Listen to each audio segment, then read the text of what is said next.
കർത്താവേ, സ്നേഹമുള്ള കൈക്കാരന്മാർ സന്തോഷം, പാരിഷ് ഫെസ്റ്റിൻ്റെ ചെയർ കൺവീനർ ഫിനോജ്, സ്നേഹമുള്ള സഹോദരങ്ങളെ, പിതാവ് ആഘോഷമായിട്ടും ആവശ്യത്തോടെയും ഇടവക വളർച്ചയെക്കുറിച്ച് സംസാരിച്ചു. ഓരോ പ്രാവശ്യം വരുമ്പോഴത്തേനും ഇടവക വളരുന്ന മാത്രം കാണുന്നതിലുള്ള സന്തോഷവും അഭിനന്ദനവും പ്രകടിപ്പിക്കുകയും ചെയ്തു. നല്ല വാക്കുകൾ കൊണ്ട് മൂടിയിട്ടുണ്ട്.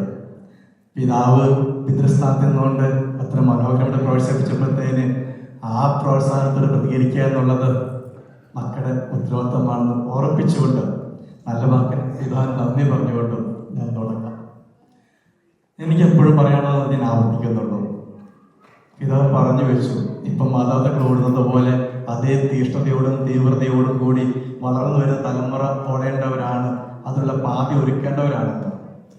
ഞാൻ വന്ന അന്ന് മുതൽ നമ്മോട് പറയുന്നത് സെയിം കാര്യമാണ്. ഇടവകയുടെ ബാനറിൽ നമ്മൾ എന്ത് നടത്തിയാലും, അത് വേദപാഠമാവട്ടെ, പള്ളിയിലെ ആക്ടിവിറ്റി ആവട്ടെ, പള്ളിക്കുള്ളിലെ പ്രോഗ്രാംസ് ആവട്ടെ, പള്ളിയോട് ചേർന്നുള്ള നമ്മുടെ പാരിഷ് ഫെസ്റ്റോ പെരുന്നാളുകളോ എന്തും ആവട്ടെ, ഈ കുട്ടികൾക്ക് ടേക്ക് അവേ ആവട്ടെ, സൂക്ഷിക്കുവാനായിട്ട് എന്തെങ്കിലും കൊടുക്കുവാൻ ആ പ്രോഗ്രാം അവശേഷിപ്പിക്കണം. നാളുകളിൽ ഞങ്ങൾ ഇന്നലകളിൽ വളർന്നു വന്നപ്പോൾ ഞങ്ങളുടെ പാതയിൽ പ്രകാശത്തിന്റെ പാത ഒരുക്കിയത് ഞങ്ങളുടെ മാതാപിതാക്കൾ, ഞങ്ങളുടെ സഹോദരങ്ങൾ, ഞങ്ങളെക്കാൾ മുതിർന്നവർ ഞങ്ങൾക്ക് ഒരുക്കി തന്നെ തീർത്തത് ഈ മാതൃകളായിരുന്നെന്നും അതിനായിട്ട് ഞങ്ങൾ ഒരുക്കിയ രീതികളായിരുന്നു അത്തരം ആക്ടിവിറ്റീസ് ആ കുട്ടികൾക്ക് പറയാനായിട്ട്. അവർ ചെയ്തു തന്നവ, അവർ ചൂണ്ടിക്കാണിച്ചവ, അവർ പറഞ്ഞു തന്നവ, അതായിരുന്നു ഞങ്ങൾക്ക് മാർഗദീപമായി മാറി നിന്ന് ആ കുട്ടികൾക്ക് അഭിമാനത്തോടും ഇത്തിരി അഹങ്കാരത്തോടും കൂടി പറയുവാനായിട്ട് ഉണ്ടെങ്കിൽ ഇത്തരം ആക്ടിവിറ്റീസിന്റെ അർത്ഥമുണ്ട്.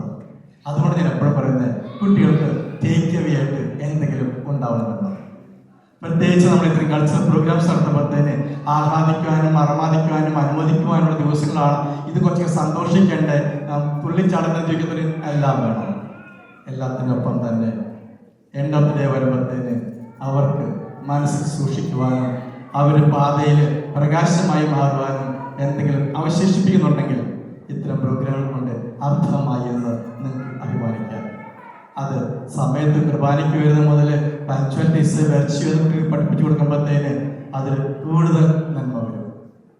എങ്കിൽ ഓർമ്മിപ്പിക്കാനുള്ളതും ആവശ്യപ്പെടുവാനുള്ളതും ഒരേ കാര്യമേ ഉള്ളൂ. നമ്മൾ പ്രവർത്തിക്കുന്നത്, നമ്മൾ ചിന്തിക്കുന്നത്, നാട് വീടും വിട്ടും മറുനാട്ടിലേക്ക് വണ്ടി കയറി വന്നപ്പോഴത്തേന് ഇവിടെ വന്നിട്ടും നമ്മുടെ വിശ്വാസ പാരമ്പര്യവും ലിറ്റർജിക്കൽ പൈതൃകവും കാത്തുസൂക്ഷികളും പരിശ്രമിക്കുന്നുണ്ടെങ്കിൽ അത് നമ്മൾ വളർന്നു വരുന്ന തലമുറയ്ക്ക് വേണ്ടിയാണ്. ഇന്നലകളിൽ ഞങ്ങളുടെ മാതാപിതാക്കൾ ഞങ്ങൾക്ക് വേണ്ടി മുട്ടുകുത്തി കുരിശു വരച്ചതിന്റെ ഫലമാണ് ഇന്ന് ഞങ്ങൾ പള്ളികൾ തേടി പോകുന്നത്. നാളുകളിൽ ഞങ്ങളുടെ മക്കളും പള്ളിയെ തേടി പോകണം, പട്ടക്കാരെ തേടി പോകണം, കൂതാശികൾക്ക് വേണ്ടി പോകണം, കുർബാന പങ്കെടുക്കാൻ പോകണം എന്നൊക്കെയുള്ള ആഗ്രഹമുള്ളത് കൊണ്ട് തന്നെയാണ് നമ്മൾ ഇതൊക്കെ ചെയ്തു കൂട്ടുന്നത്. എങ്കിൽ ആ ചെയ്തു കൂട്ടുന്നത് വൃഥാവിലാവാതിരിക്കുവാനുള്ള ബോധപൂർവ്വം മുൻകരുതൽ നമുക്കെടുക്കാം. അതാവട്ടെ നമുക്ക് അവർക്ക് കൊടുക്കുവാനുള്ള കൈമുതൽ, നമ്മൾ അവർക്കായിട്ട് സൂക്ഷിച്ചു വെക്കുന്ന മുതലും സ്വത്തും സമ്പത്തും അതാവട്ടെ. ഈ ദിവസത്തിന് വേണ്ടിയിട്ട് മാസങ്ങളോളമായിട്ട് അധ്വാനിക്കുന്നുണ്ടെന്ന് എനിക്കറിയാം. പ്രത്യേകിച്ച് പള്ളി പോലും വരാതെ പോലും പ്രാക്ടീസ് എടുത്തുകൊണ്ട് കുട്ടികളുടെ സമയം കണ്ടെത്തിക്കൊണ്ടും അതിനെ നെയ്റ്റോട്ട് പറഞ്ഞല്ല കേട്ടോ ഈ ദിവസങ്ങളിൽ പള്ളി വരാത്ത കാര്യം. കാരണം അത്രമാത്രം യൂണിറ്റുകൾ കോർഡിനേറ്റ് ചെയ്യപ്പെടുന്നുണ്ടായിരുന്നു, പ്രാക്ടീസ് ആയിരുന്നെന്നും അറിയാം.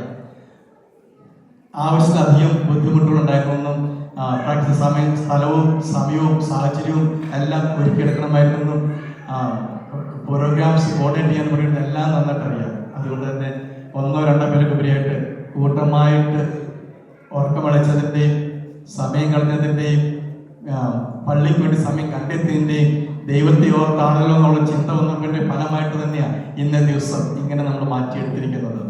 അതിന് പിന്നിൽ പ്രവർത്തിക്കുകയും അധ്വാനിക്കുകയും പരിശ്രമിക്കുകയും പ്രോത്സാഹിപ്പിച്ച എല്ലാവരും അഭിനന്ദനം അർഹിക്കുന്നുണ്ട്. അത് അഭിനന്ദനം പറയാണ്ട് നമ്മൾ പ്രോഗ്രാം തീരാൻ വെയിറ്റ് ചെയ്യേണ്ട.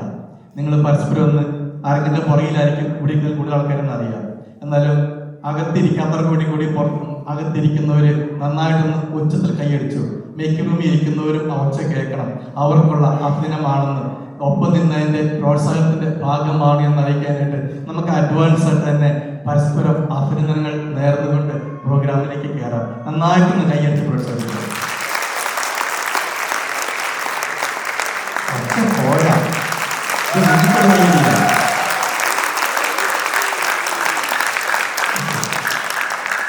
കൂട്ടായ്മ വളരട്ടെ, സൗഹൃദം ഉണരട്ടെ, സൗഹാർദ്ദം ഉയർത്തിപ്പിടിക്കാൻ മൂല്യമായിട്ട് മാറട്ടെ.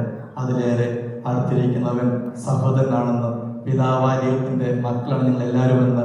അതുകൊണ്ട് തന്നെ ഏറ്റക്കുറച്ചിലുണ്ടെങ്കിലും ബലഹീനതകളുണ്ടെങ്കിലും ചേർത്ത് നിർത്തേണ്ട, ചേർത്ത് പിടിക്കേണ്ട ഉത്തരവാദിത്വം ഓരോരുത്തരും തിരിച്ചറിയോടുകൂടി അതാവട്ടെ നമ്മുടെ ഇന്നത്തെ ഇടവക ദിനത്തിൻ്റെ സന്ദേശവും ഉണർത്തുപാട്ടും കൈകൊണ്ടിട്ടുണ്ടാവേണ്ടതും. എല്ലാവർക്കും നല്ല ഒരു രാത്രിയും നല്ല ഒരു സമയവും ആഘോഷപ്രദമായ ഉല്ലാസവും ആശംസിച്ചുകൊണ്ട് നിർത്തുന്നു. നന്ദി.